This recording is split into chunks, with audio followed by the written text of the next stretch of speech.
and all was well. Except that didn't last very long.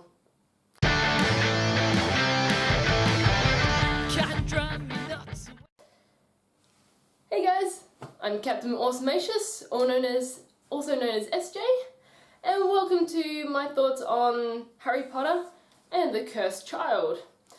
So yesterday was Back to Hogwarts Day, and I thought I might celebrate with a Harry Potter related video, as well as my Hufflepuff robe. Hufflepuff pride. Hey, so the first thing I want to kick off with was what on earth was happening with the time turners in Harry Potter and the Cursed Child. Of course we saw in the past when Hermione used it in the third book that there was never a time limit. And then all of a sudden now in, well, you know, what's known as the 8th book, that we have a 5-minute time limit to go back in time. I actually don't have any more words for that. I just want to put that out there of like a what the hell moment. My second thought that I came across throughout reading the book was Albus and Scorpius. They're so cute together. Like, I could totally ship them. And I'm sure a lot of other people do. I hope it's not just me out there who thinks that they're gay. And then of course at the end there was a whole, oh, I just asked out bros. And I was like, yay, go you. I don't know how that's going to go down very well, but it seemed kind of like a little bit of an add-on at the end of the book there. But seriously, I think we all want to ship Scorpius and Albus together. They're pretty cute, and the whole hugging thing, and just, oh, I'm sure you can pick up like a lot of other innuendos in the book at the end there. Right. And the third thing that I thought that was weird in the books was, well, Hufflepuffs have the least amount of Death Eaters, so then when Cedric Diggory lost the Triwizard Tournament, he became a Death Eater? What? Like, that seems so out of character. Even what you saw in the movies, he seemed to be, you know, kind of kind-hearted guy, and in the books he's always described as that as well. His father, the way that he, like, raised his son, he was kind of like a brave, courageous, but kind-hearted guy. That's what made you a Hufflepuff. Hufflepuffs had like the least amount of Death Eaters, so Cedric went for it? I don't know, it just seems way too screwed up for me to really believe that Cedric would be a Death Eater. Okay, so next thing I want to talk about is the Polyjuice Potion. They whipped it up really, really fast. Not only that, but how did they get Hermione and Ron's hair? You know, they hadn't seen Ron and Hermione in quite some time. So for me, that was a bit of a stab in the dark. It's supposed to take like a month to make a Polyjuice Potion, but yeah, boom, it's just there. I get that they're great at potions, unlike Harry, but it seemed a bit too far-fetched for me. Anyways, so the next fact, which I think that everyone was a bit surprised of, is the fact that Voldemort and Bellatrix actually had sex. Like, I always assumed that Voldemort was, you know, asexual. I didn't think he was capable of having sex, or at least having, like, affection for anyone. But apparently I'm wrong.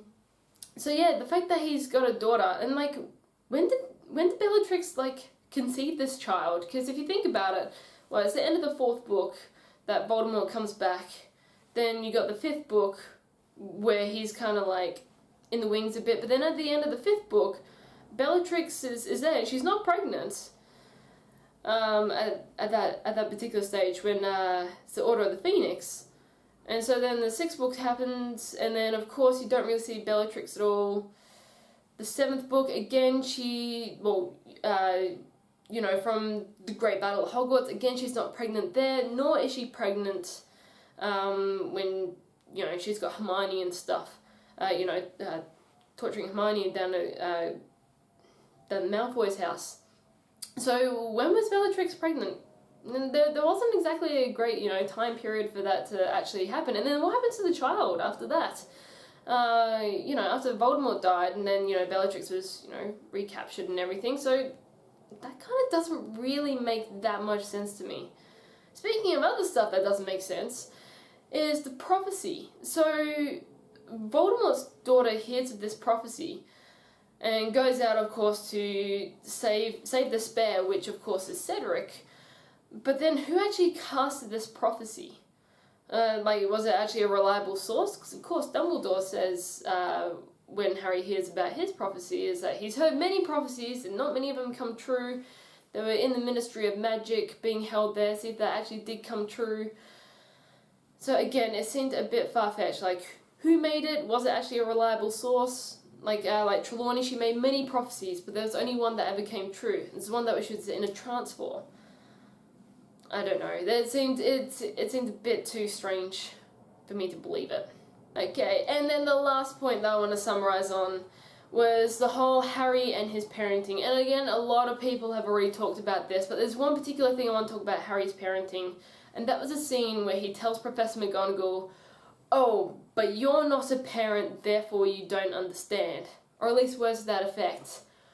Whoa, what are we in? Are we going back to like the 1950s where like where everyone, like every single family had like a child? Like, okay, I get it that like in this day and age of like when the book is set, we're still not at the point of like 2016 of like not every woman has to go out and have a child, but geez man, like I don't think Professor McGonagall even had time to have a child, let alone, you know, did she ever have a partner? It was kind of too much of like a dig for me to really support Harry. And a lot of the other stuff he says, like, you know, I wish you weren't my son, to his own son. Like, dude, haven't you been through like enough trauma from like not having parents to actually inflict that on your own child? Too brutal. Anyway, so that was one thing that annoyed me as well. Okay, that's me going to summarize this video. There's some other random thoughts that maybe you haven't seen in some other videos. I know it's been a while since Harry Potter and the Cursed Child has come out, and of course we find out that the Cursed Child is not Albus, nor is it Scorpius. It's a bit of a dodgy title, I think. Anyway, I hope you enjoyed this video. If you enjoyed it, please give it a like and subscribe, and I'll see you next time. SJ out.